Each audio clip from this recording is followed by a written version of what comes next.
Nunca encontraron el cuerpo completo, solo una zapatilla cubierta de barro y una llamada de 11 segundos que nadie pudo explicar.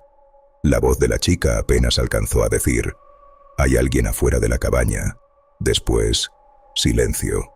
Y lo más perturbador es que esa cabaña estaba en medio de un bosque completamente vacío. O al menos, eso decía la policía. Todo comenzó en octubre de 1998, en una zona montañosa al norte de Rumania, cerca de un pequeño pueblo llamado Hoia. Un lugar rodeado de historias extrañas desde hace décadas. Los habitantes evitaban entrar al bosque después del atardecer. Decían que ahí se escuchaban pasos entre los árboles, aunque no hubiera nadie.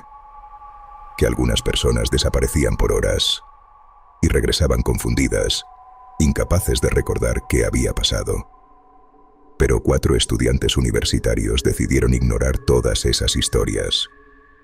Querían pasar un fin de semana grabando un documental amateur sobre leyendas urbanas. Solo eran 4 amigos: Matei, Irina, Sorin y Elena Petrescu, una estudiante de periodismo de 22 años. Ella llevaba una cámara todo el tiempo. Según sus amigos, Elena era la más escéptica del grupo, la típica persona que se burla de historias paranormales, la que entra primero al lugar abandonado, la que siempre dice: «Seguro hay una explicación lógica». Y tal vez por eso, nadie entendió el miedo en su voz durante la última llamada. El grupo llegó al bosque un viernes por la tarde. Habían rentado una pequeña cabaña abandonada a varios kilómetros del pueblo más cercano. No había señal estable, no había electricidad, no había absolutamente nada alrededor, solo árboles, kilómetros y kilómetros de árboles. Las primeras horas parecían normales, incluso divertidas. Hay fragmentos de las grabaciones que sobrevivieron. Se les escucha riendo, haciendo bromas, tratando de asustarse entre ellos. Pero conforme avanzó la noche, el ambiente empezó a cambiar. A las 11:47 de la noche, Elena grabó algo extraño. El video nunca fue publicado oficialmente, pero una copia filtrada apareció años después en un foro perdido de internet. La imagen es borrosa, la cámara tiembla. Se escucha a Elena respirando agitada mientras apunta hacia el bosque oscuro desde la ventana de la cabaña. Y entonces dice algo que todavía hoy sigue causando escalofríos. «No sé quién está ahí, pero lleva viéndonos desde hace rato». La cámara enfoca entre los árboles. Al principio no se ve nada, solo oscuridad, sombras, ramas moviéndose con el viento.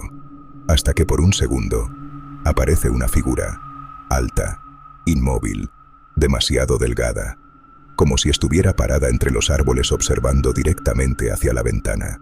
Después el video termina abruptamente. La policía afirmó que probablemente era otra persona en el bosque, un cazador, un excursionista. Pero hay un problema. Nadie más debía estar ahí esa noche. Y además, la figura parecía demasiado alta, casi imposible, más de 2 metros, según quienes analizaron el video cuadro por cuadro. A la mañana siguiente, Sorin desapareció. Sus amigos pensaron que había salido a caminar. Lo buscaron cerca de la cabaña durante casi 1 hora. Nada, ni huellas, ni rastro. Solo encontraron su mochila junto a un árbol, abierta, con todas sus cosas adentro, incluyendo su cartera, su cámara y su reloj, como si hubiera soltado todo. De golpe, la tensión empezó a crecer. Matei quería irse inmediatamente. Irina insistía en esperar un poco más, pero Elena comenzó a actuar raro, muy raro. Según Irina, Elena se quedaba mirando hacia el bosque durante minutos enteros sin decir nada, como si escuchara algo o a alguien. Esa misma noche ocurrió lo peor. A las 2:13 de la madrugada, Elena hizo la llamada. 11 segundos. La llamada llegó al teléfono de su hermana. Lo extraño es que técnicamente no debía haber señal en esa zona. La grabación fue analizada años después. Primero se escucha respiración agitada, luego ramas crujiendo, y finalmente la voz de Elena, temblando. Hay alguien afuera de la cabaña. Después se escucha un golpe seco, y justo antes de cortarse, algo más, otra voz, muy baja, distorsionada, como si estuviera demasiado cerca del teléfono. Nadie logró entender qué decía, pero algunos aseguran que no sonaba humana. La policía llegó al lugar casi 14 horas después. La cabaña estaba vacía, completamente vacía. No había señales de pelea, no había sangre, No había puertas forzadas, pero había detalles que no tenían sentido. Las cámaras del grupo estaban destruidas, todas, excepto una, la de Elena, y dentro encontraron el último video. El archivo duraba apenas 43 segundos, comenzaba dentro de la cabaña. Matei sostenía una linterna mientras discutía con Irina. Parecían aterrados. De fondo se escuchaban golpes contra las paredes exteriores, lentos, irregulares, como si alguien o algo estuviera rodeando la cabaña. Entonces, la cámara gira hacia la ventana, y ahí aparece otra vez la figura, más cerca, mucho más cerca, quieta, observando. La grabación se distorsiona por unos segundos, y de repente, la figura ya no está afuera, está adentro, parada detrás de Matei. El video termina con un grito. Después, nada. Nunca encontraron a Elena, ni a Matei, ni a Irina. Solo a Zorin, 3 días después, caminando solo por una carretera a casi 30 kilómetros del bosque, descalzo, cubierto de tierra y completamente desorientado. La policía dijo que estaba en estado de shock severo. No recordaba casi nada. Solo repetía una frase una y otra vez. No era una persona. Durante semanas intentaron interrogarlo, pero cada vez que mencionaban la cabaña, empezaba a temblar. Finalmente dijo algo que quedó registrado en el informe oficial, algo que jamás pudieron explicar. Según Zorin, durante la segunda noche escucharon pasos alrededor de la cabaña.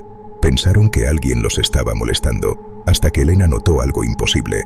Los pasos no rodeaban la cabaña, nunca cambiaban de posición, sonaban como si alguien caminara en círculos, sin moverse, como si las pisadas vinieran del mismo lugar una y otra vez. Y luego vino el olor, un olor horrible, húmedo, según él, como tierra podrida. Después escucharon golpes en la puerta, 3 golpes, lentos. Matei abrió la cortina de la ventana y vio a la figura, demasiado alta, demasiado quieta, demasiado cerca. Zorin afirmó que no podía distinguirle el rostro, porque no tenía uno, solo una superficie oscura, lisa, vacía.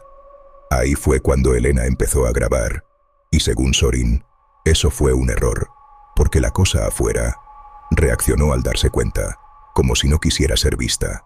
La entrevista terminó abruptamente cuando Zorin comenzó a gritar. Los médicos recomendaron suspender todo. Meses después, Zorin desapareció también, sin aviso, sin dejar rastro.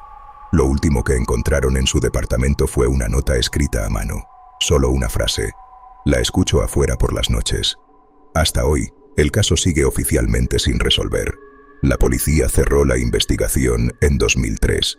Conclusión oficial: desaparición accidental causada por paranoia colectiva y condiciones extremas del bosque. Pero quienes investigaron el caso de cerca dicen que hay demasiadas cosas que no encajan.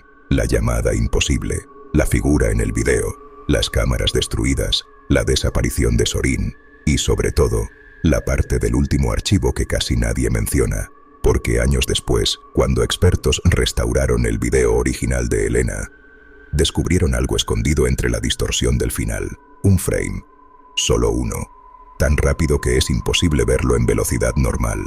Pero ahí está, la figura, mirando directamente a la cámara, y detrás de ella, parados entre la oscuridad del bosque, se distinguen decenas más,